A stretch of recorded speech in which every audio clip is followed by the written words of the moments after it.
அனைவருக்கும் வணக்கம். உங்களுடைய பிறப்பு நட்சத்திரங்களின் அடிப்படையில தசை பயணம் எப்படி இருக்குன்றத இந்த பதிவுல தெளிவா பார்க்க போறோம். பெரும்பாலும் கேட்கக்கூடிய கேள்விகள்ல ஒரு பேசிக்கான விஷயம், இது எல்லாரும் தெரிஞ்சுக்கக்கூடிய விஷயம் தான். ஏன்னா நிறைய அப்பாயின்மெண்ட்ல ஒரு தசை நடந்துகிட்டு இருக்குன்னா அடுத்த தசை என்ன தசைன்ற கேள்வி நிறைய இருக்கு. இந்த தசை தான் வாழ்க்கையில கொஞ்சம் ஸ்ட்ரகிள் கொடுத்துருக்கு, அடுத்த தசை ஏதேனும் நல்லா இருக்குமா, அடுத்து என்ன தசை வரும் அல்லது என்ன புத்தி வரும்ன்ற கேள்வி நிறைய கேட்கறது உண்டு. அதனால இது ஒரு பொதுவெளி வீடியோக்களாகவே எல்லாருமே வாழ்க்கையில அடுத்த தசை என்னன்றத தெரிஞ்சுக்கிறதுக்கான பேசிக்கான வீடியோ தான். ஒரு ஜாதகர் சூரியன் முதல் சுக்கிரன் வரை கிட்டத்தட்ட இருக்கக்கூடிய நவ கிரகங்களுக்கும் மூன்று மூன்று நட்சத்திரங்கள் உண்டு. 9, 3, 27 நட்சத்திரங்கள் ஜோதிடத்துல கொடுக்கப்பட்டுள்ளது. 27 நட்சத்திரங்களையும் பாதங்களாக தொகுத்து தான் 108 பாதங்கள் கொடுக்கப்பட்டுள்ளது. இந்த 108 பாதங்களின் மையமாக ஆன்மீக வாழ்க்கையிலும் நிறைய கோவில்களும் வரையறுக்கப்படுகிறது. ஜோதிடத்தின் அடிப்படையில 108 பாதங்களும் ஒவ்வொரு 27 நட்சத்திரங்களை பங்காக பங்கிட்ட ஒரு பாவங்கள். இப்படிப்பட்ட இந்த 108 நட்சத்திர பாதங்கள், அது போல 27 நட்சத்திரங்கள், 9 கிரகங்கள். இந்த 9 கிரகங்களும் ஒவ்வொரு கிரகத்திற்கும் 3 நட்சத்திர வீதம் அதனுடைய தசை பயணமானது வரையறுக்கப்படுகிறது. இப்ப இந்த நீங்க பிறந்த ஜாதகம், எந்த ஜாதகரா இருந்தாலும் எந்த நேரம் எந்த காலங்களில் இந்த பூமியில் ஜனனித்தாலும் இந்த 27 நட்சத்திரத்துக்குள்ளதான் அடங்கும். அப்ப இந்த 27 நட்சத்திரங்களையும் 9 கிரகங்கள் அடக்கும். இந்த 9 கிரகங்களுடைய தசை பயணம் எப்படி இருக்குன்றத பார்க்கலாம். முதல்ல ஒரு ஜாதகர் சூரியனுடைய நட்சத்திரத்துல ஜனனிச்சிருக்கிறீங்க. சூரியனுடைய நட்சத்திரம் என்ன வரும்? கார்த்திகை நட்சத்திரம், உத்திர நட்சத்திரம், உத்திராட நட்சத்திரம். இந்த சூரிய நட்சத்திரம் எப்படி இருக்கும்? கார்த்திகை அப்படின்றது மேஷத்துல 1ஆம் பாதம் இருக்கும், மற்ற 3 பாதங்களும் ரிஷபத்துல இருக்கும். உத்திரம் எப்படி இருக்கும்னா சிம்மத்துல 1ஆம் பாதம் இருக்கும், கன்னியில ரிமைனி இருக்கக்கூடிய 3 பாதமும் இருக்கும். அதே போலதான் ஆதிபத்திய ரீதியில தனுஷுல 1 பாதம் உத்திராட நட்சத்திரம் இருக்கும், மகரத்துல 3 பாதம் இருக்கும். இப்படி உடைந்த நட்சத்திரமாக இந்த சூரியனுடைய நட்சத்திரங்கள் இருக்கும். இந்த மூன்று விதமான நட்சத்திரங்களும் கார்த்திகை ஆகட்டும், உத்திராடம், இந்த 3 நட்சத்திரத்துல எந்த நட்சத்திரத்துல நீங்க பிறந்திருந்தாலும் உங்களுடைய ஆரம்ப தசை சூரிய தசை தான். சூரியனை பொறுத்த வரைக்கும் 6 வருட தசை நடத்தக்கூடியவர். எந்த பாதத்தில் பிறந்தீர்களோ, இந்த 1, 3, 4 இதன் அடிப்படையில் எந்த பாதமோ இந்த பாதத்தின் அடிப்படையில உங்களுடைய தசைகள் எத்தனை காலம்ன்றதை நம்ம கணக்கிட்டு பார்க்கலாம். ஆரம்பமா சூரிய தசை முதல் தசையா இருக்கும். அடுத்ததாக குழந்தை பருவத்துல சந்திர தசை வந்துடும். இது ஒரு 10 வருட மகாதசை. சந்திரன் முடிந்தது செவ்வாதசை, ஒரு 7 வருஷ மகாதசை. செவ்வாய் முடிந்தது ராகு மகாதசை, ஒரு 18 வருட மகாதசை. அதன் பிறகு குருதசை நடக்கும். குருதசை ஒரு 16 வருடம். குருதசை 16 வருஷம் முடிஞ்ச பிறகு இந்த சூரிய நட்சத்திரக்காரர்கள் சனிதசை ஒரு 19 வருடத்தை அனுபவிப்பார்கள். சனிக்கு பிறகு புதன் தசை ஒரு 17 வருடம். தசாம்சங்களின் அடிப்படையில ஒரு ஜாதகருடைய ஆயுள் 120 வருடமாக முழு ஆயுளாக வரையறுக்கப்படுகிறது. அதன் அடிப்படையில புதன் தசையும் 17 வருடம் கடந்தவருக்கு கேது தசை நடக்கும். இது ஒரு 7 வருட மகாதசை. கேது தசையும் வெற்றிகரமாக முடித்தவர் 100 வயதை பூர்த்தி செய்யக்கூடிய நிலையில வரும் பொழுது 96 100 வயதுக்குள்ள இருப்பீர்கள். அப்படி உயிர் இருக்கும் பட்சத்தில் சுக்கிர தசையானது 20 வருடம் நடக்கும். இதுதான் சூரிய நட்சத்திரத்தினுடைய தசை பயணம். நீங்க பிறந்த உத்திரமா இருக்கட்டும், உத்திராடமா இருக்கட்டும், கார்த்திகையா இருக்கட்டும், இந்த 3 நட்சத்திரத்துல பிறந்தா இப்படிதான் தசை பயணம். உங்க வாழ்க்கையில இதுல ஏதாவது ஒரு தசை நல்ல தசையா இருந்ததுன்னா அந்த வயதில் நீங்கள் வெற்றியை அனுபவிப்பீர்கள். நிறைய பேர் பாத்தீங்கன்னா பிறந்ததுமே அவயோக காலமா பிறந்துருவீங்க. சூரியன் நல்லா இருக்காது, சந்திரன் நல்லா இருக்காது, லக்னத்திற்கு செவ்வாய் நல்லா இருக்காது. அப்ப இளம் பருவம் முழுவதுமே கடினமா இருக்கும். ஆனா ராகு குரு சனி நல்லா இருப்பார், பெரிய பீக்கில கொண்டு வந்துடும். அது எப்படி நல்லா இருப்பார்? லக்ன திரிகோணாதிபதியில் தொடர்பை பெற்று ஸ்தான பலம் பெற்ற எந்த கிரக தசையும் உங்களுக்கு யோக தசையா நீங்க கன்சிடர் பண்ணிக்கலாம். இதை நம்ம சேனல்ல நிறைய வீடியோ போட்டிருக்கிறோம். இருந்தாலும் ஒரு பேசிக்கான விஷயங்களை இப்படித்தான் உங்களுடைய தசை பயணம். அடுத்ததா சந்திரனுடைய நட்சத்திரங்கள்ல பிறந்திருக்கிறீங்க. சந்திர நட்சத்திரத்தில் பிறந்தவர்களுடைய வாழ்க்கை பயணம் எப்படி இருக்கும்? முதல்ல சந்திரனுக்கு 3 நட்சத்திரங்கள் உண்டு. ரோஹிணி நட்சத்திரம், அஸ்த நட்சத்திரம், திருவோண நட்சத்திரம். இந்த 3மே சந்திரனுடைய நட்சத்திரங்கள். இது எங்கெல்லாம் இருக்கும்? ரிஷபராசியில முழுவதுமா 4 பாதம் இருக்கும். ரிஷபராசியில பிறந்தவர் திருவோணத்துல, அதாவது ரோஹிணியில பிறந்தா ரிஷபராசியா இருப்பீங்க. அதுபோல அஸ்தத்துல பிறந்தா கன்னிராசியா இருப்பீங்க. திருவோணத்துல பிறந்த மகர ராசியா இருப்பீங்க. இதெல்லாம் முழு நட்சத்திரம், உடைவிடாத நட்சத்திரம். அப்ப இந்த 3 நட்சத்திரங்களில் பிறந்தவர்களுடைய வாழ்க்கை பயணம் எப்படி இருக்கும்? சந்திரனுடைய நட்சத்திரம், ரோஹிணி, அஸ்தம், திருவோணம், இந்த 3ல் பிறந்தவருடைய வாழ்க்கை பயணம் முதல் தசை சந்திர தசை. பிறந்ததுவே சந்திர தசை தான். பாதத்தின் அடிப்படையில அது 5 வருஷமா, 4 வருஷமா, 10 வருஷமான்றதை கால்குலேட் பண்ணிக்கலாம். முதல் தசை சந்திர தசை தான் பிறந்ததுமே. 2ஆம் தசையாக செவ்வாய் தசை வரும். இது ஒரு 7 வருட மகாதசை. 3ஆம் தசையாக ராகு தசை வரும். இது ஒரு 18 வருஷம். 4ஆம் தசையாக குரு தசை வரும். குரு தசை நடக்குதுன்னா ஒரு 16 வருஷம். குருக்கு பிறகு 5ஆவதாக சனி மகாதசை வரும். இது ஒரு 19 வருஷம். சனி தசையை கம்ப்ளீட் பண்ணி முடிக்கிறீங்க. சனி தசையை முடித்து விட்டால் புதன் தசை ஒரு 17 வருடம். இதன் பிறகும் ஆயுள் ஆதிபத்தியங்கள் இருக்கும் பட்சத்துல கேது தசை ஜாதகருக்கு ஒரு 7 வருடம். கேதுவை முடித்த பிறகு சுக்கிரதசை ஒரு 20 வருஷம்.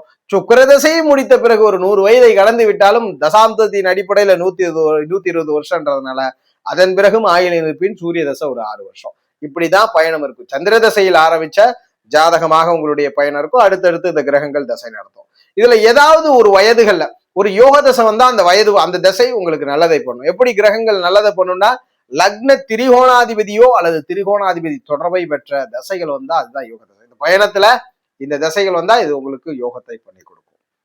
அதுபோல செவ்வாயினுடைய நட்சத்திரத்தில் பிறந்தவருக்கு தசை பயணம் எப்படி இருக்கும்? செவ்வாயினுடைய நட்சத்திரம் என்னென்ன நட்சத்திரத்தெல்லாம் வரக்கூடும் அப்படின்னா, ஒரு ஜாதகர் மிருகசிரீட நட்சத்திரம், சித்திரை நட்சத்திரம், அவிட்டம், இந்த மூணுமே செவ்வாயினுடைய நட்சத்திரங்கள். மிருகசிரீடம் எங்கெல்லாம் இருக்கும்?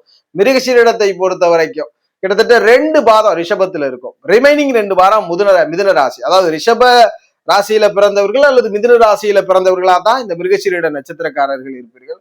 அது போலதான் சித்திரை நட்சத்திரம். ஒண்ணு கன்னியில பிறந்தவர்களா இருப்பீங்க, இல்லைன்னா துலாம் ராசியில பிறந்தவர்களாக இருப்பீர்கள். அது போலதான் அவிட்ட நட்சத்திரம். ஒண்ணு மகரமா இருக்கும், இல்லைன்னா ஜாதகர் கும்ப ராசியில பிறந்திருப்பீங்க. இதுக்குள்ளதான் வரும். அப்ப 3 நட்சத்திரங்களும் செவ்வாயினுடைய நட்சத்திரம் தான். மிருகசீரிடம், சித்திரை, அவிட்டம். இந்த 3 நட்சத்திரங்களில் பிறந்த ஜாதகர்களுடைய வாழ்க்கை பயணம் எப்படி இருக்கும்? முதல் தசை செவ்வாய் தசையா வரும். வாழ்க்கையினுடைய ஆரம்ப தசை செவ்வாய் தசை. பிறகு அடுத்ததா அவருடைய இளமை பருவம், குழந்தை பருவத்திலே. ஏன்னா 7 வயசுக்கு பிறகுதான் ஓரளவுக்கு 7 வயதுன்றது குழந்தை பருவம். அதன் பிறகு ராகு தசை நடக்கும். இந்த ராகு ஒரு 18 வருஷம். இந்த ராகு தசை முடிந்த பிறகு உங்களுடைய வாழ்க்கை பயணம் குரு தசைக்குள்ள போகும். குரு ஒரு 16 வருஷம் தசை நடத்தக்கூடிய. குரு முடிஞ்ச பிறகு சனி தசை ஒரு 19 வருஷம். சனி முடிஞ்ச பிறகு புதன் தசை ஒரு 17 வருடம். புதன் முடிந்த பிறகு கேது தசை ஒரு 7 வருடம். கேது தசையை கடந்தவருக்கு சுக்கிர தசை ஒரு 20 வருஷம். சுக்கிரனையும் கடந்து ஆயுள் பலம் இருக்கும் பொழுது சூரிய தசை ஒரு 6 வருடம். சூரியனை கடந்த பிறகு சந்திர தசை ஒரு 10 வருட மகாதசை. ஒரு ஜாதகம் 110 வயதை கடந்து போயிருந்துக்கு செவ்வாயினுடைய நட்சத்திரத்துல கடைசி மகாதசையா சந்திர தசை வரும். 120 கடக்கும் பொழுது தசாம்சங்கள் முடிவுற வரும்ன்றத குறிப்பிடுறோம். இப்ப செவ்வாயினுடைய நட்சத்திரத்துல பிறந்தவர்களுக்கு இப்படித்தான் வாழ்க்கை பயணம் இருக்கும். ராகுனுடைய நட்சத்திரத்துல பிறந்திருக்கிறீங்க. ராகுவை பொறுத்த வரைக்கும் 3 நட்சத்திரங்கள் ராகுனுடைய நட்சத்திரங்கள். இப்ப ராகு நட்சத்திரத்துல பிறந்தவர்களுடைய வாழ்க்கை தசை பயணம் எப்படி இருக்கும்? முதல்ல திருவாதிரை, சுவாதி, சதயம், இது 3மே ராகுனுடைய நட்சத்திரம். திருவாதிரை மிதுனத்துல இருக்கும், சுவாதி நட்சத்திரம் துலாத்துல இருக்கும், அது போல சதய நட்சத்திரம் கும்பத்துல இருக்கும். அப்ப திருவாதிரை, சுவாதி, சதயம், இது 3மே ராகுனுடைய நட்சத்திரம். இதுல பிறந்தவர்களுடைய தசை பயணம் எப்படி இருக்கும்? ஆரம்ப தசை ராகு தசை. பிறகு 16 வருட குருமகா தசை நடக்கும். முதல்ல ராகு தசை 18 வருஷம். இந்த 18 வருடம் நீங்க பிறந்த பாதத்தின் அடிப்படையில மாறுபடும். அப்ப குழந்தையில ராகு தசையில பிறகு பிறகு குரு தசை நடக்கும் ஒரு 16 வருஷம். குரு தசையை முடித்த பிறகு சனி தசை ஒரு 19 வருடம். சனி தசையை முடித்த பிறகு புதன் தசை ஒரு 17 வருடம். புதன் தசையை முடித்த பிறகு கேது தசை ஒரு 7 வருடம். கேது முடிந்த பிறகு சுக்கிர தசை ஒரு 20 வருடம். 20 வருட சுக்கிர தசை முடிந்த பிறகு சூரியன் 6 வருடம், சந்திரன் 10 வருடம். இதன் பிறகும் ஆதிபத்திய வலுக்கள் இருக்கும் பொழுது தசாப்தப்படி கடைசியாக செவ்வாயினுடைய மகாதசை ஒரு 7 வருடம். இதன் பிறகும் உங்களுக்கு பிரபஞ்சத்தில் ஆயுள் கொடுக்கப்பட்டால் மறுபடியும் சைக்கிள் ஆகும். மறுபடியும் ஜாதகருக்கு 7 வருட செவ்வாய் தசை முடிஞ்ச பிறகு ராகு தசை 18 வருஷம், குரு தசை ஒரு 16 வருஷம்னு இந்த சைக்கிள் ஆனது கண்டினியூ ஆகும். இப்படித்தான் ராகுனுடைய நட்சத்திரத்தில் பிறந்தவருடைய தசைகள் அமையும். முதல் தசையாக ராகு, 2 குரு, 3 சனி என்று வரிசையாக நாம் சொன்ன இந்த கூற்றுகளின்படி ராகுனுடைய நட்சத்திரத்தில் பிறந்தவருக்கு தசை பயணம் அமையும். ஒரு ஜாதகர் குருனுடைய நட்சத்திரத்துல பிறந்திருக்கிறீங்க. குருனுடைய நட்சத்திரத்தில் பிறந்தவருக்கு தசை பயணம் எப்படி இருக்கும்? குருவோட நட்சத்திரம் என்னென்ன நட்சத்திரம் எல்லாம் வரும்? புனர்பூசம், விசாக நட்சத்திரம், பூரட்டாதி நட்சத்திரம், இது 3மே குருவனுடைய நட்சத்திரம். யாரெல்லாம் இந்த 3 நட்சத்திரங்களில் பிறந்திருக்கிறீர்களோ நீங்க எல்லாருமே முதல் தசையா குரு தசையை தான் அனுபவிக்க போறீங்க. அதுபோல உங்களுடைய ஜாதகப்படி உங்களுக்கு குரு தசை முதல் தசையா வரும். அடுத்ததாக ஜாதகப்படி குருவனுடைய நட்சத்திரத்தில் பிறந்தவருக்கு 2வது தசை சனி தசை ஒரு 19 வருஷம். இந்த சனி தசையை 19 வருடம் முடித்த பிறகு புதன் தசை ஒரு 17 வருடம் நடக்கும். புதன் தசை 17 வருடம் முடித்த பிறகு கேது தசை ஒரு 7 வருடம். கேது தசை முடிந்த பிறகு சுக்கிர தசை நடக்கும். இது ஒரு 20 வருஷம் மகாதசை. சுக்கிர தசை முடிஞ்ச பிறகு சூரிய தசை, இது ஒரு 6 வருடம். சந்திர தசை ஒரு 7 வருஷம். செவ்வாய் தசை ஒரு 7 வருஷம். சந்திர தசை 10 வருஷம். செவ்வாய் தசை 7 வருஷம். ராகுவானது 18 வருஷம். இப்படித்தான் வாழ்க்கை பயணம் குருனுடைய நட்சத்திரத்தில் பிறந்தவருக்கு தசை பயணம் அமையும். இந்த கிரகங்கள் தான் தசை நடத்தும். இதுல எந்த கிரகம் திரிகோணாதிபதி தொடர்புல பெற்றிருக்கோ அந்த கிரக தசைலாம் உங்களுக்கு வாழ்க்கையில நன்மை பண்ணும். அதுபோல எந்த கிரகம்லாம் மறைவு பாவங்களில் அவயோகி லக்னம் முழு அவயோகி தொடர்போடு வலுக்கிறதோ அந்த கிரக திசை எல்லாம் கொஞ்சம் சிரமம் பண்ணும். இதுதான் விதி. அதுபோல சனியினுடைய நட்சத்திரங்கள்ல ஜனனித்தவருக்கு, சனி பகவானுடைய நட்சத்திரத்தில் ஜனனித்தவருக்கு தசை பயணங்கள் எப்படி அமையும்? சனி பகவானை பொறுத்த வரைக்கும் பூசம், அனுசம், உத்திரட்டாதி இது மூணுமே சனியினுடைய நட்சத்திரம். இது ஒரு முழு நட்சத்திரம். மூன்றுமே நீர் ராசிகள்ல அமையும். அதாவது கடகராசியில பிறந்தா பூசமா இருக்கும், விருச்ச ராசியில பிறந்தா அனுசமா இருக்கும். அது போல உத்திரட்டாதி நட்சத்திரம் உங்களுடைய ஜாதகப்படி மீன ராசியா வரும். இந்த மூன்று ராசிகள்ல தான் இந்த சனியினுடைய நட்சத்திரத்தில், சனி பகவானுடைய நட்சத்திரத்தில் பிறந்தவர்கள் அமையக்கூடும். இவர்களுடைய பயணம் எப்படி இருக்கும்? முதல் தசையே சனி தசை தான். ஜாதகர் இந்த நட்சத்திரத்தில் ஜனனித்தால் முதல் தசை பயணமே சனி மகா தசை தான் வரும். இரண்டாவதாக புதன் தசை, இது ஒரு 17 வருடம் நடக்கும். மூன்றாவதாக கேது தசை நடக்கும், இது ஒரு 7 வருடம். நான்காவதாக சுக்கிர மகா தசை நடக்கும், சுக்கிரன் 20 வருஷம். ஐந்தாவதாக சூரிய தசை நடக்கும், இது ஒரு 6 வருஷம். ஆறாவதாக சந்திர தசை நடக்கும், இந்த சந்திரன் ஒரு 10 வருட மகாதசை. ஏழாவதாக செவ்வாய் மகாதசை நடக்கும், இந்த தசை 7 வருட தசை. அதுபோல எட்டாவதாக ராகு மகாதசை நடக்கும், இது ஒரு 18 வருட மகாதசை. 9வது மகாதசையாக ஜாதகருக்கு குருவனுடைய மகாதசை நடக்கும். இப்படித்தான் வாழ்க்கையில தசை பயணம் இருக்கும். இந்த சனியினுடைய நட்சத்திரத்தில் பிறந்தவருக்கு எந்த தசை நல்லதை பண்ணும்? இவங்க லக்னத்தின் அடிப்படையில திரிகோணாதிபதிகளுடைய தொடர்பு கொண்ட எந்த தசைகள்லாம் இருக்கோ அத்தனை தசையும் நன்மையை செய்யும். ஆனா ஸ்தான பலத்தோட திரிகோணாதிபதி இருக்க வேண்டும்ன்றதை உறுதிப்படுத்துறோம். அதுபோல புதனுடைய நட்சத்திரத்துல பிறந்திருக்க, புதன் நட்சத்திரத்தில் பிறந்தவருக்கு வாழ்க்கை பயணம் எப்படி இருக்கும்? புதனை பொறுத்த வரைக்கும் புதன் நட்சத்திரம் 3 நட்சத்திரங்கள் வரும். அதாவது ஆயில்ய நட்சத்திரம், கேட்டை, ரேவதி. ஆயில்யம், கேட்டை, ரேவதி இது மூன்றுமே புதனுடைய நட்சத்திரங்களாக வருது. ஆயில்யத்தை பொறுத்த வரைக்கும் கிட்டத்தட்ட கடகராசியில பிறந்தவர்கள் ஆயில்யமா இருப்பீங்க. ஆயில்யத்துல பிறந்தா கடகராசி, அதுபோல கேட்டையில பிறந்தா விருச்சக ராசி, ரேவதியில பிறந்தா மீன ராசி. இந்த மூன்றுக்குள்ளதான் இந்த புதனுடைய நட்சத்திரக்காரர்கள் இருக்க போறீங்க.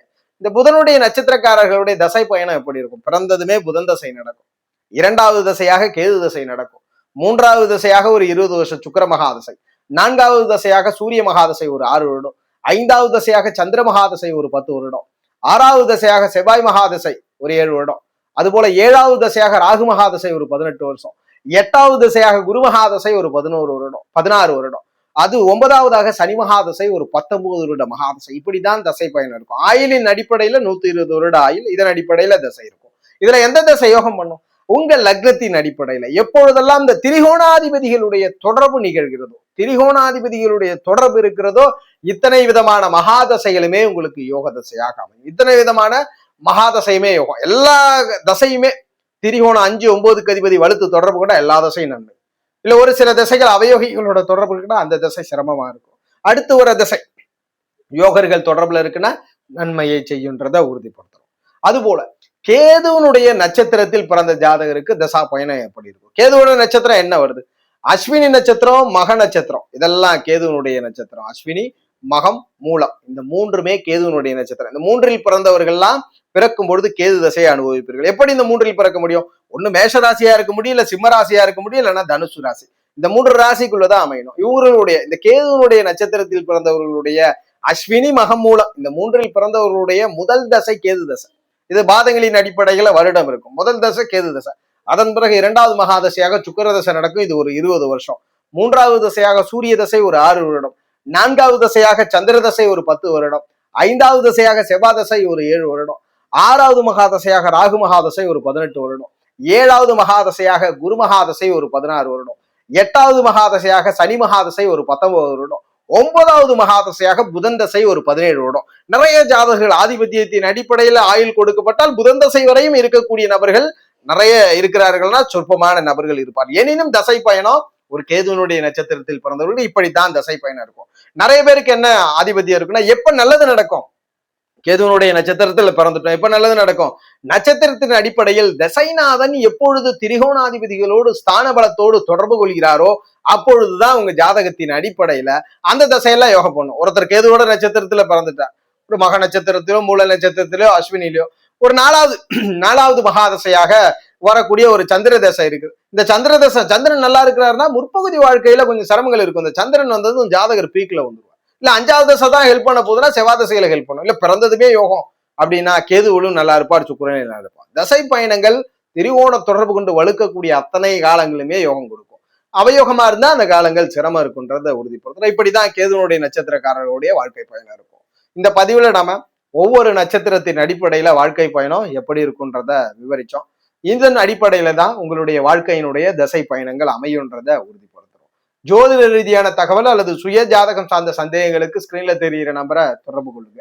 வாழ்க வளமுடன். நன்றி.